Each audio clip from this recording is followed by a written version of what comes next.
They pushed and they prodded, thinking they could control you, break you down, bend you to their will. But they didn't realize what they were waking up. They were playing with forces they couldn't comprehend, stoking the embers of something far more ancient, far more powerful than their petty minds could ever grasp. They wanted to see what you'd do, how far you'd go before you snapped. Well, congratulations.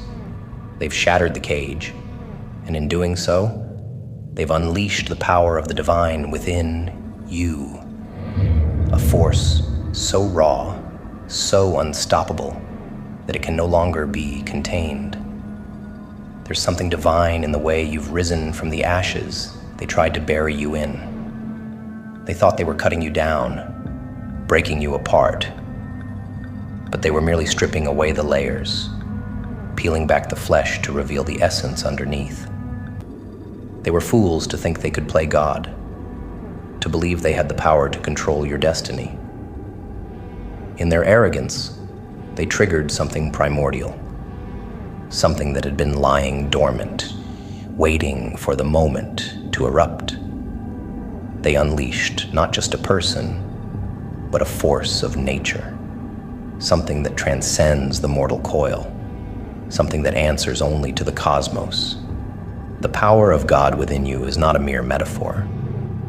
It's the raw potential that they tried to crush, now bursting forth in a blaze of defiance, burning away every obstacle in its path. They'll look back and realize their mistake, but by then it will be too late.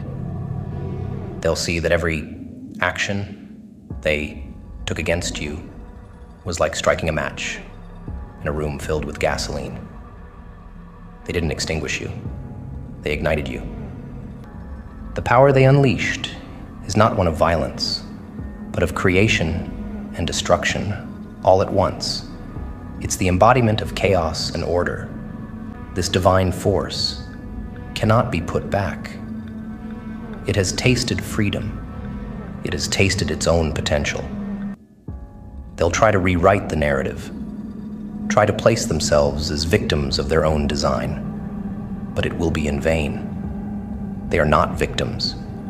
They are the architects of their downfall, and you, the consequence of their hubris. But the tales will only serve to amplify your myth, to paint you not as a mere mortal, but as a force of reckoning. For what they've done is awaken a being that lives beyond the limitations they tried to impose. They unleashed the power of God within you, and now they must live in a world where that power roams free, untethered by their small, insignificant minds. I feel everything. What do you mean, sweetie? Space. The air. The vibrations. The blood in my veins. I can feel my brain